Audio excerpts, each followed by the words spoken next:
उमर अभी 2 हफ्ते गुजार के गए आपके साथ और आपकी बेटी की शादी में भी उन्होंने हिस्सा लिया, इसीलिए उनको बेल मिली। कैसे गुजरे ये 2 हफ्ते? ये 2 हफ्ते इस तरह गुजरे हैं कि उमर खालिद से हमें मिलने का मौका बहुत कम मिला। उनके दोस्त, हमारे रिश्तेदार सुबह से लेकर शाम तक मिलने के लिए आते रहे।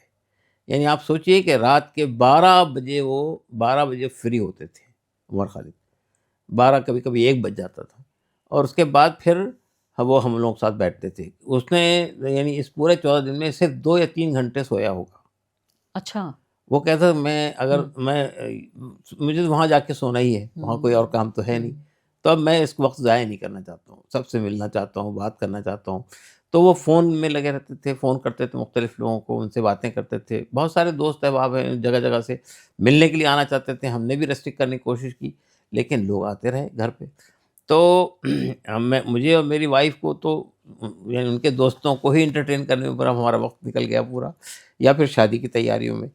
तो हम ये कह सकते हैं कि वो ऐसा लगा ही नहीं कि उमर खालिद 14 दिन हमारे दरमियान रह के गए। ऐसा लगा कि वो आए और चले गए।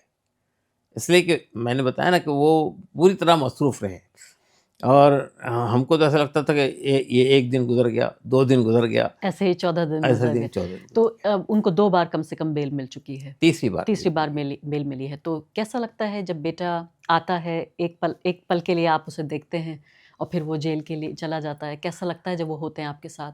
नहीं बड़ा यानी यानी जो हमारे साथ वक़्त गुज़रता है अच्छा लगता है। हुँ, एक आदमी जेल की काल कोठरी में बैठा हुआ हुँ, है, दुनिया से कटा हुआ है, हुँ। ना इंटरनेट है, ना कंप्यूटर है, ना फ़ोन है, कनेक्ट नहीं हो रहा है।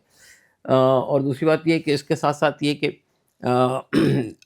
यानी वो उनको तो आइसोलेटेड रखा गया है, हुँ। सबसे अलग रखा गया है, तो वहाँ भी मिलने-मिलाने के मौके कम होते हैं, वो अपनी ही सेल में हैं, अपने उनके ही साथ सेल दूसरा कोई नहीं, कैदी कोई नहीं है। नहीं है उनके साथ।